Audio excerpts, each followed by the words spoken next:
Kaprada national highway number 848 ઉપર પુલની હાલત જર્જરિત બનતા રોડ ઉપરથી સળિયા બહાર દેખાયા।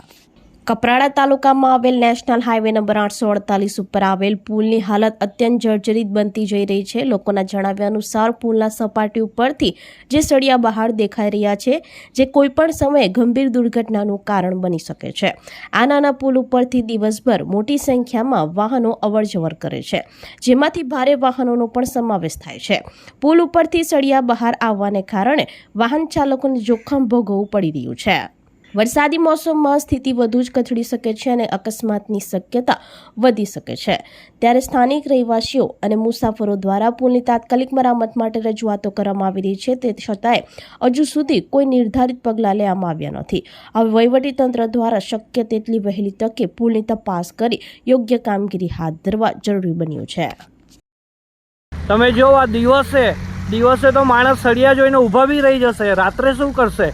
લોકો કેટલા અહીંયા અમારા સામે એક બે ગાડીમાં તો ઠોકાયા છે, જેથી પંચર પડતા બચ્યો અને સળિયા સામે નીકળેલા છે।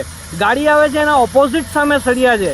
તમે વિચારો કે આમાં માણસ છે, ઠીક છે, 4 વ્હીલર મોટા વ્હીકલ છે એ તો કવર કરી લેશે, આમાં બાઇકવાળાને તો સીધું પગમાં કે શરીરમાં ઘૂસી જશે। તો એમાં આની જવાબદારી કોણ લેશે? માર્ગ વન વ્યવહાર છે, જે રોડ રસ્તાવાળા એ લોકો બી તો અહીંયા તો પસાર થતા હશે, એ લોકો જોતા નહીં, ગવર્મેન્ટ ઓફિસર, એનું શું કરવાનું? સારપાડાથી કપરાડા જતા ફળી ગામે એક આ નાળું બન્યું છે। એ નાળુમાંથી બધા સળિયા બહાર આવી ગયા છે અને એક ટ્રકમાંથી એ સળિયો છટકી અને અમારી કારમાં લાગ્યો। એટલે અમે જોવા ઊભા રહ્યા કે ભાઈ આ શું છે, આ કઈ જાતનું નાળું બનાવ્યું હશે। અમે તો ટેકનિકલ માણસ છે, અમે જાણીએ છીએ કે આ સળિયા લાગવાથી કેટલું નુકસાન થાય છે અને કેટલો આ ભ્રષ્ટાચાર થાય છે। તો આ લોકોએ અહીંયા આ તંત્રએ આવીને અહીંયા આ બધું જોવું જોઈએ, એને મરમ્મત કરવી જોઈએ, એને રિપેર કરવો જોઈએ, જે એને યોગ્ય લાગે છે।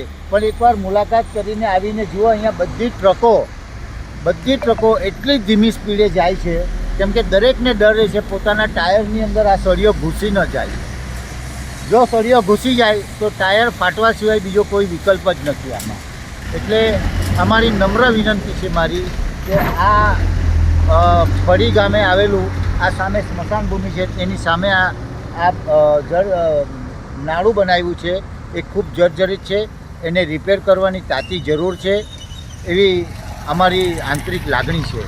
આપણી સંકલ્પ ન્યૂઝ ચેનલને સબસ્ક્રાઇબ અને લાઇક કરો, બેલ આઇકન દબાવો, જેથી આવનાર ન્યૂઝ અપડેટ્સની નોટિફિકેશન આપના મોબાઈલ પર સૌથી પહેલા પહોંચે। Like, subscribe and share the video.